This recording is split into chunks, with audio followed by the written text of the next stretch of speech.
Hello, welcome back to a very special edition of the Blame Game. I was going to be talking about finals weekend, and I was already ready to go about the Malphite into double AP soul lanes, how apparently, according to Whippo and Max Waldo, when I was talking to them, the matchup's actually not that bad. It was a good pick in theory for lane, but I still struggled in team fights. You know, why are you slamming the Fiora blind, the general draft issue, some of the laning problems.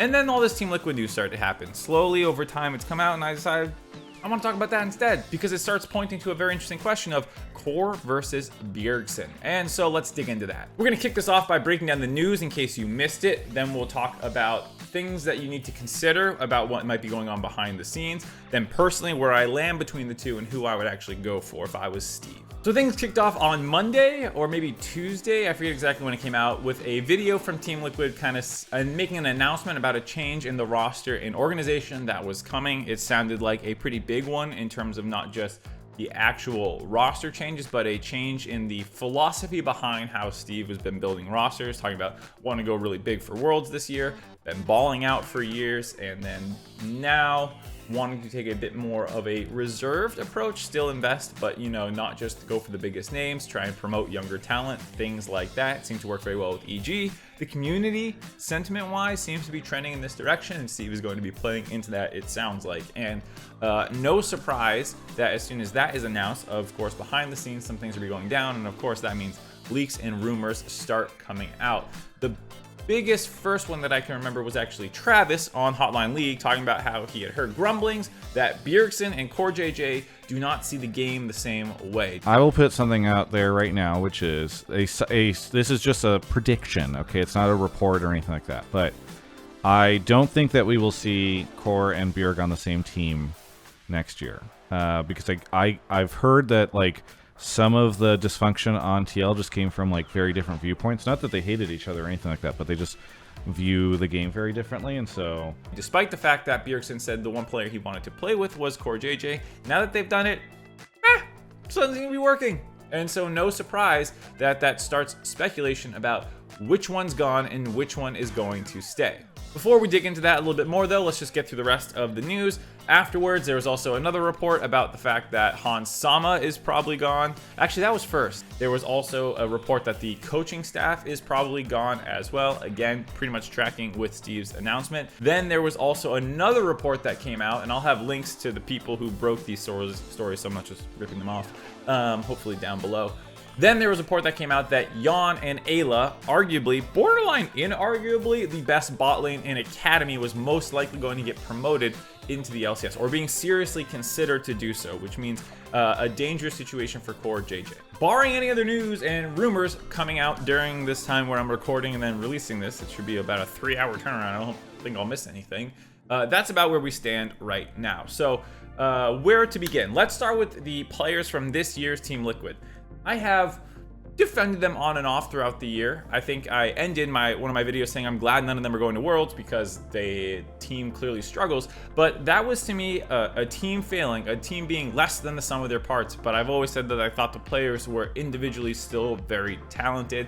I look at that failure as a Team Liquid failure, not necessarily as CoreJJ's failure or Hans's failure or Bjergsen's failure. Yes, there's going to be a lot of clips where you can say that was bad, but of course, the fact that they still had the raw individual dominance in laning phase and these sorts of things speaks at least to some of the talent available on this lineup. And I don't think that anyone should project forward necessarily that these are now washed players, they're bum players. And I see a lot of conversation in the community. It's hyperbolic, it's Reddit comments, but I still want to call it out and just say that no, I wouldn't go that far yet for any of them. They've had a down year.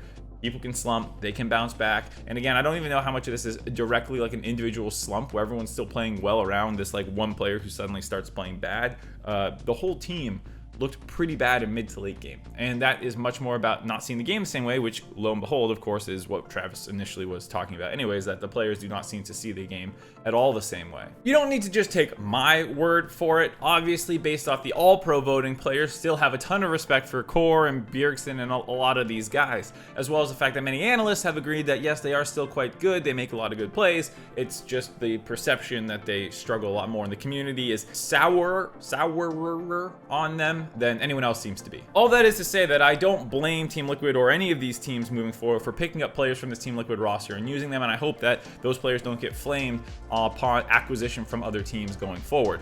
That said, I really don't want this iteration back together again, and of course that means that you're going to have to pick and choose which ones you want to keep. That brings us to the second most important thing to consider when looking at the future of these players, their contracts. Now, every single player except CoreJJ is signed through 2023 at the least.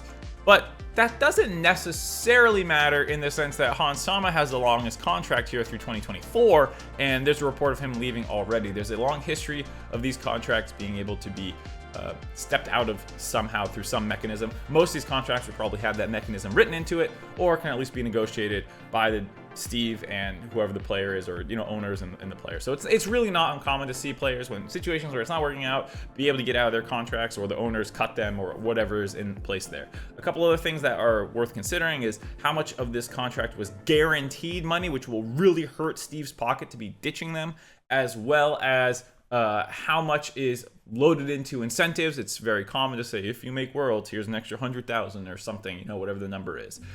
So these contracts, given that it might have been a super team, maybe Steve was able to stuff a lot more into the incentives and saying, like, look, you guys are supposed to do this, so it should in theory be guaranteed money, and it's just protecting me, where if you guys massively underperform, well then, like, good, you didn't deserve the money anyways in that sense. So who knows how these contracts work. Obviously Steve is still paying a ton of money, but when you hear stuff like 7 million salary, some of that stuff is not actually being paid yet, or sometimes what happens is a contract being guaranteed for 2 years, you pay a portion of the total contract up front. So if you're paying someone 4 million for a 2-year contract, you might pay 20% guaranteed up front, or something like that, just to get them to sign with you as a signing bonus kind of thing. And then that often gets included in your first year's salary in reports and stuff sometimes, and it can make it a little fuzzy about how much your actual annual salary is. All this is to say that Steve spent a lot of money this split. He's going to be spending a lot less next year, but exactly who is safe and who is not safe probably depends a little bit on the fine print, though at the end of the day, I think all 5 players could theoretically be gone if Steve so wanted. One final thing to consider for this equation is not just the cost that the player will have on your organization to acquire them, but the revenue that they can bring in to help balance out some of those costs. Obviously, while you can debate who is the best player on Team Liquid, you can't debate who has 1.3 million Twitter followers and is the face in a lot of ways of the North American League of Legends scene. All this leads me to predict that Bjergsen will be the one sticking around with Team Liquid next year. He's still one of the best mids in the LCS. He's still one of the biggest brands in the LCS. He is someone who has won a lot, though not recently. You can debate, maybe that's a problem. We'll get into that a little bit. But he is already under contract as well, so you don't need to try and renegotiate. Or if you're trying to bring Core back and he doesn't want to play with Bjerg again, then you need to figure out what you're going to do with Bjerg. No matter what you're doing, you're releasing some of these players back into the ecosystem. And given the fact that Team Liquid already has an incredible support in Alo waiting in the wings and Academy, it's very easy to see them just bringing up their Academy bot lane and leaving Bjergsen there as kind of the core pillar on the map to stay in the mid lane, be really consistent, which is what he's best at, and then allow some other players to step up and try and thrive around him. This is also complicated by the fact that Harry in Academy is very good, and I think a lot of people are excited to hopefully see him in LCS, but there's more hype around Jan and Ayla. And they've been playing together. Do you want to break up that synergy? You have to re-sign him, then flip Bjerg, and then bring up Harry. It just feels kind of unlikely. There's a chance that Steve goes full send on this kind of Academy prospect with maybe just Santorin sticking around. Maybe they bring up Armeo as well. They swapped a couple times actually back in the 2021 Spring Championship. So, there's a chance that they bring him up as well. But it's most likely, like, to me, that you keep this core of Santorin Bjerg, bring in this Academy bot lane, and maybe bring up an Academy side lane. If you really want to project forward too, there's a potential, and this is completely rumor mongering in a sense, and just looking at how things are going to go. Who knows what's going to happen with the EG situation next year? Sven, in the post-finals interview, when asked about, like, are you going back to Marksman? He was like, was this enough to keep you in support? What? Was this enough to keep you in support? Not gonna lie, I didn't know if I was gonna play support next year and stuff like that, but I said I was gonna be fine if we made Worlds. Then we made Worlds, then we made Finals, and I was like, okay, not too bad. And then now we won Finals 3-0, I'm like full of dopamine, so I'm not gonna say anything stupid, but I always said we'll see what happens at Worlds. We'll see kind of answer. And so there's a potential that next year Sven is looking for an AD carry job, which means C9 might be looking for a support, which means CoreJJ could go there, and maybe Sven goes to EG, and all these guys are able to end up in the situations that they kind of prefer to be in. Now, all of that is speaking with the rational side of my brain. I understand the logistical conundrum that's behind the scenes and reasons you might end up with the TLA Academy bot lane with Bjergsen, Santorin, and maybe Bradley top, who knows. I understand that moving forward makes a lot of sense on paper and is something that can be executed on and be excited about.